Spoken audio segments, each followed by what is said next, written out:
Are those Ellbat's nude shorts? The crowd screams in unison. And yes, they are. You know what that means? It means it's time for another fashion video. Now, if you have seen any of my videos in the last month or so, you may have realized that I have been a little bit sad.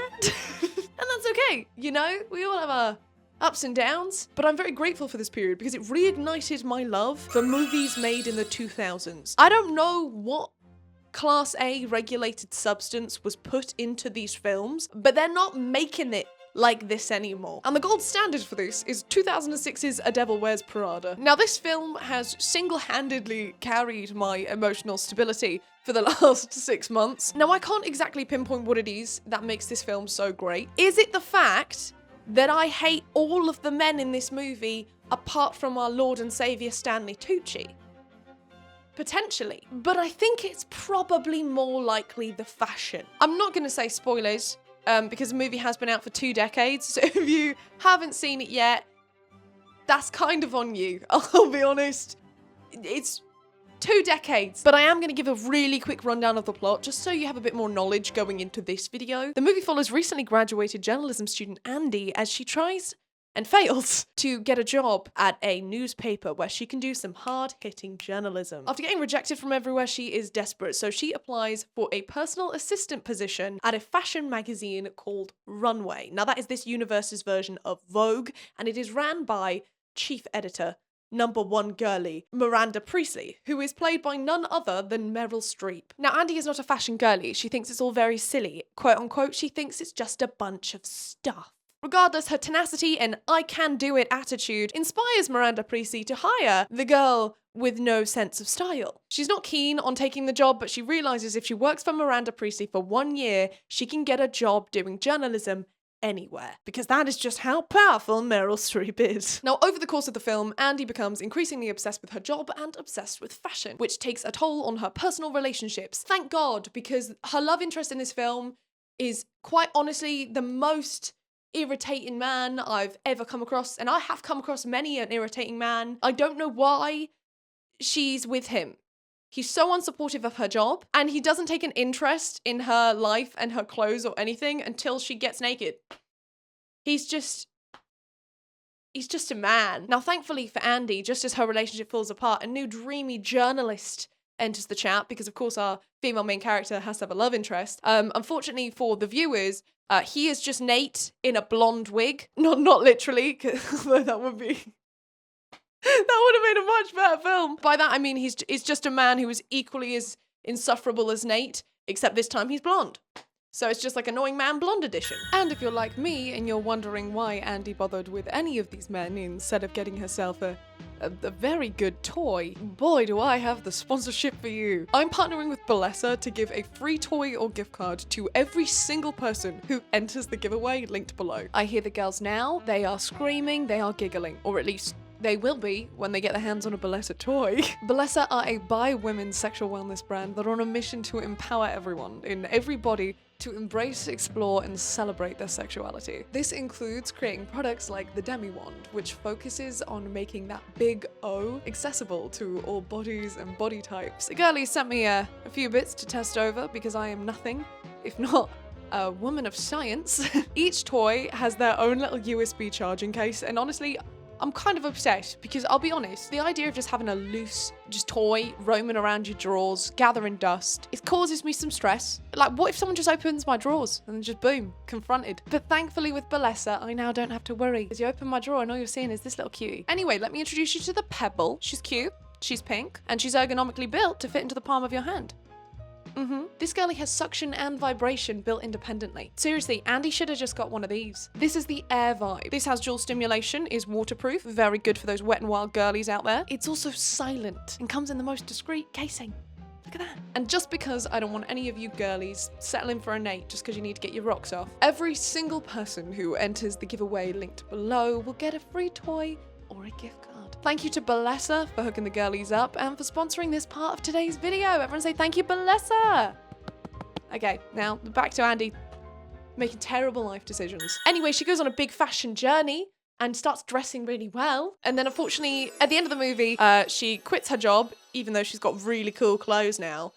Granted, she has no friends, but like, do you need friends when you're wearing like £18,000 worth of Chanel? And then despite the fact that she quit her job before she finished the year, Miranda still gives her a recommendation and she manages to get a job at the Post working as a serious journalist, which means she's going to be chronically underpaid and probably not allowed to report on anything actually important happening in the world. Now, it's not the biggest part of this movie, but it's kind of like an ongoing theme that at the beginning of the movie, Andy's outfits suck, and they progressively get better until the very end of the movie where she finally gets the fashion thumbs up from none other than Stanley Tucci, which is the only man's approval I will ever seek for an outfit. But I was rewatching this the other day, and it kind of got me thinking,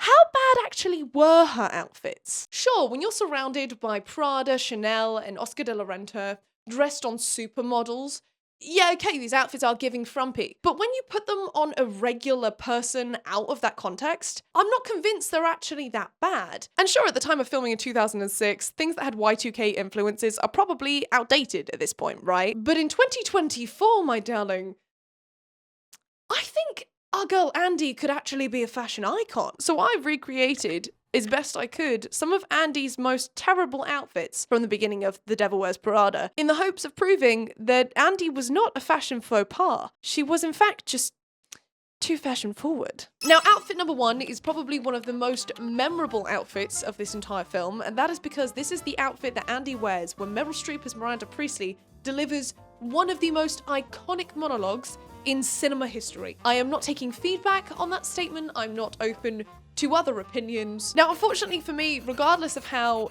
incredibly iconic this outfit is to the girls that get it, it's not so iconic to the fashion manufacturers who seemingly feel the need not to recreate any of these clothes. So I have tried my best. This skirt was the hardest thing to try and source of this entire video. I don't know why, but for some reason, no one's making ugly skirts like they used to. What's that about? Do the grannies not need to wear something, babe? You're depriving old, lovely ladies of clothes. Bring back ugly checkered skirts, okay? That's all I'm saying. I did try and get as much of the stuff that I could off of Depop, just because, you know, reduce, reuse, recycle, but I couldn't get all of it, so some of this is from, like, regular shops. I had 2 options for this skirt, and I ended up going for the one that I thought pattern matched best, instead of the one that silhouette matched best, which I kind of regret now, but this is the skirt that I went for. It is actually a vintage Burberry skirt. I don't know how that's happened. I didn't realise that at the time. This is a Polo Ralph Lauren blue sweater. Obviously, our girl Andy is not wearing Polo Ralph Lauren, but it was a pretty perfect match in terms of cerulean. Okay, I'm gonna change now. I love this part of fashion videos, because it's the part where all my neighbours question what I do for a job, because my windows look directly onto another person's apartment. And, you know, they're actually at their kitchen table right now. So, bar and apple teeth, I guess, babe. I've never worn shorts with tights. I feel like that's going to be a weird combo, but there we are. As much as possible, I tried to make use of items that I already owned. So I already owned the shirt. I don't actually know if I'm going to get in this. I haven't tried it on, so that was probably a mistake. Oh wow, it's a lot shorter than it's supposed to be, but I don't think I can actually get it any lower without it breaking. So that's fun. I'm being beaten by a leather belt. That is incredibly embarrassing. I'm so confused. This little bobble bit, what is that for? Because surely that just goes up like that. So what is that for? Does anyone know? Okay, I'm in the fit. Can you see the full fit? I'm sorry, but this is actually an outfit. It's so hard to take outfit shots, like full outfit shots. It is really just difficult. If you saw a girlie on IG wearing this exact outfit, you would think she ate. And I'm honest to God, believe that. Is the skirt slightly different? Yes. Is it a different shape? Yes. Is it a different colour? Also, yes. Is it a completely different skirt? But I would argue that the spirit of the outfit is still here. Okay? And ultimately, I don't think this outfit is that bad. Granted, you'd have to add a few accessories to make this look really cool, but this is a good outfit. I recently came across a TikTok that said, the more that things look like they're not going to go together, the more high fashion you will look in pictures. And whilst I think there might be limits to that, in this case, I kind of feel like it's true. I feel like with just the headshot here, I look like I work in finance. I don't know if I like that. I'm going to try and take some really fun IG pictures with this. So give me a minute. I'm not very good at Instagram. I'm going to be honest. I'm going to do one like crouching down. Did that look cool? Okay, no, that did not look cool.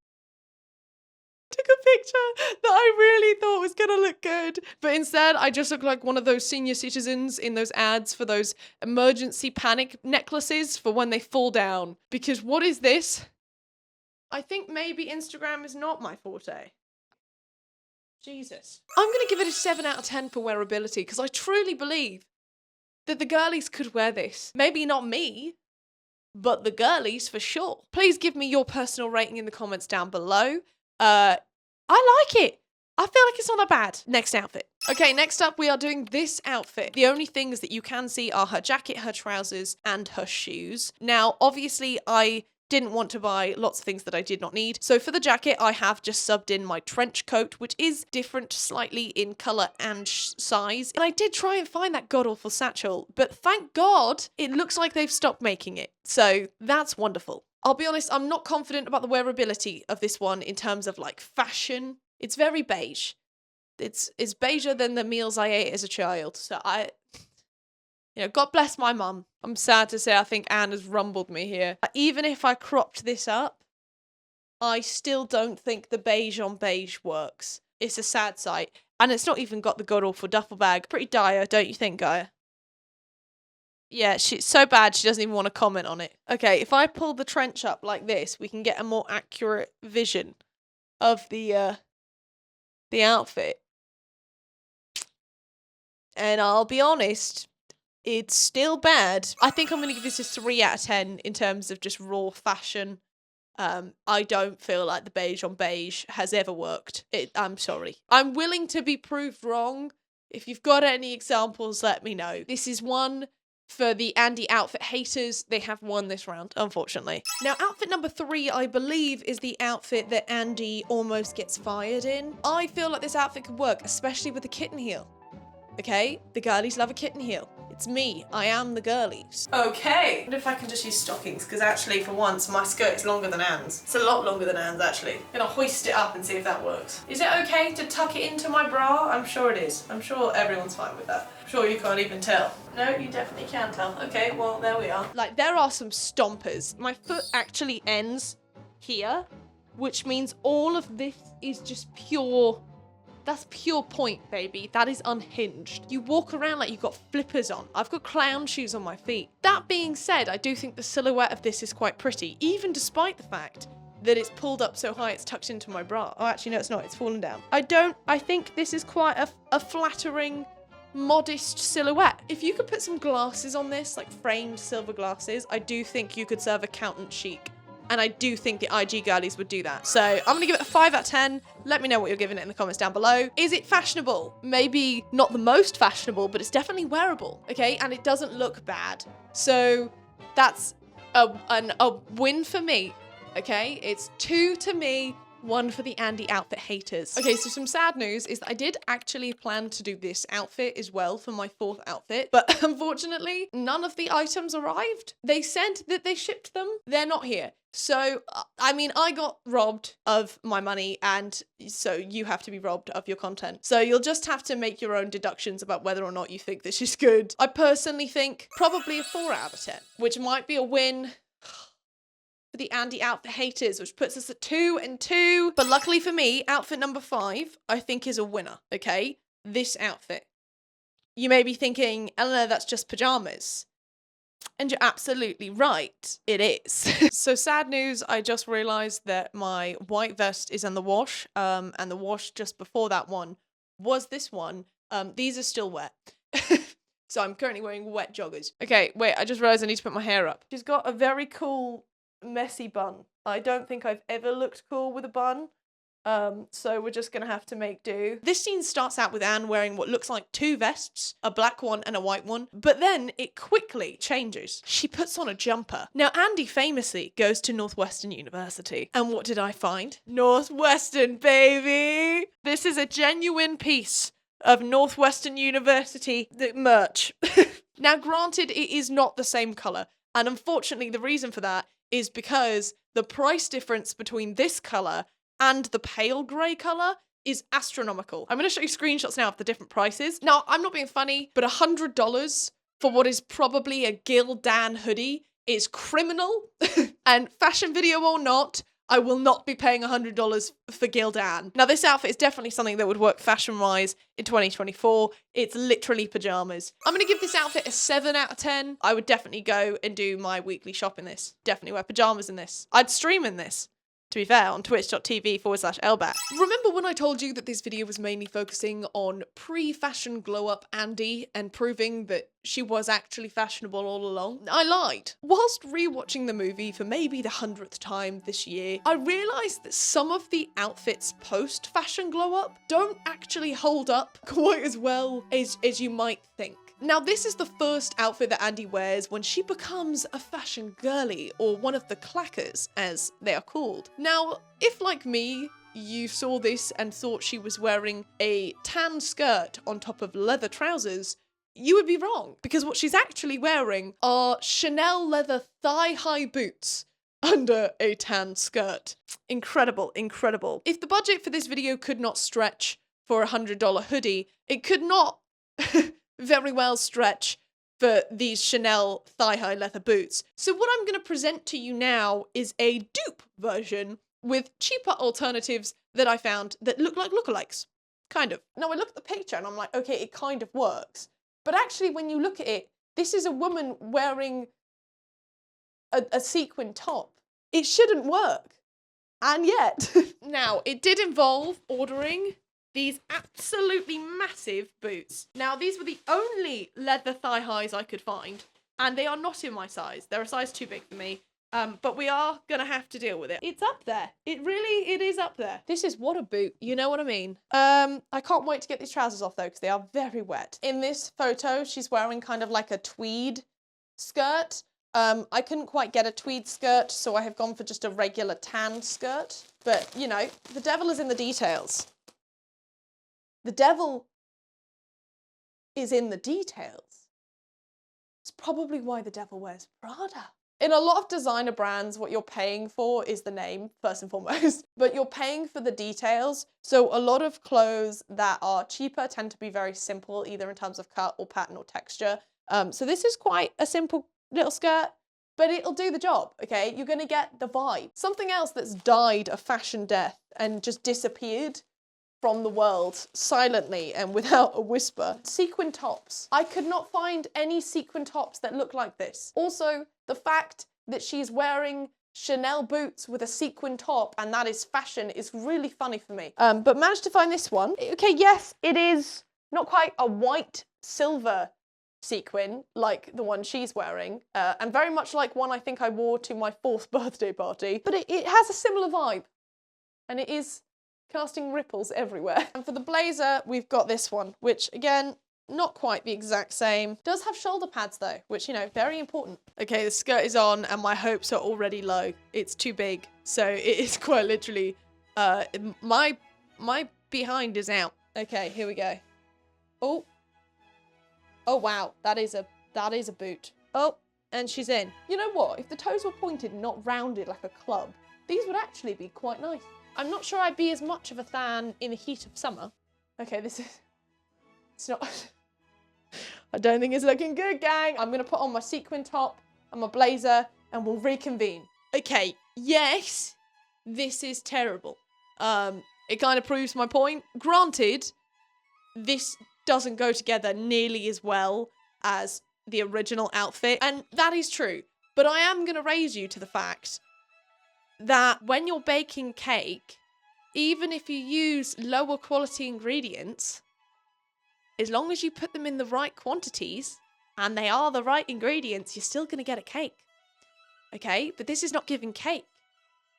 It's giving like an accidental tart. I have just realised that without any context, that has made it sound like I'm calling myself a tart, which I believe is an English derogatory term for a woman who dresses promiscuously. The context for why I said that is because the first few times when I tried to bake as a child, I think I forgot eggs or something, and instead of making a fluffy cake, what I made was an inedible tart, like a flan. It was horrendous. I'll see if I can find any pictures. I'm sure my mum has some somewhere. But it was so bad. So bad. No one could eat it. And that's what this is giving. It's not quite the same vibe. I should have bought a clip-on fringe. Maybe what I just needed was some chunky jewelry. It really is giving 2000s, isn't it? My God. We've fixed the outfit, guys. I think the reason why the original outfit works so well is because the trim of the blazer kind of matches the trim of the skirt, and the t-shirt is white, which kind of matches a crest badge on the lapel of the blazer. Whereas in this, there is no tan in the rest of my outfit. So you may say that this was not the fairest test, given that this outfit is really not that similar to the original. And I would say fair enough, but that's boring. I prefer my opinion, which is that actually some of the fashionable outfits did not serve quite as hard as the ones that were supposed to be ugly. Overall, I'm giving this outfit a 1 out of 10. I don't think anyone would be caught dead in this. I'll be honest. Let me know in the comments down below which was your favourite outfit. I know that some of the outfits were not as closely matched to the originals as potentially you might have hoped, but I did try my hardest this time to shop more sustainably, including not buying things that I already had similar ones of, and thrifting as many of the items as I could for each outfit. That does mean that there has to be a bit of a compromise between getting the best item and getting something similar that's thrifted. Remember, there's a giveaway. Click the link in the description down below. Everybody wins something, baby. Well, not Andy. All Andy won was a incredibly whiny man.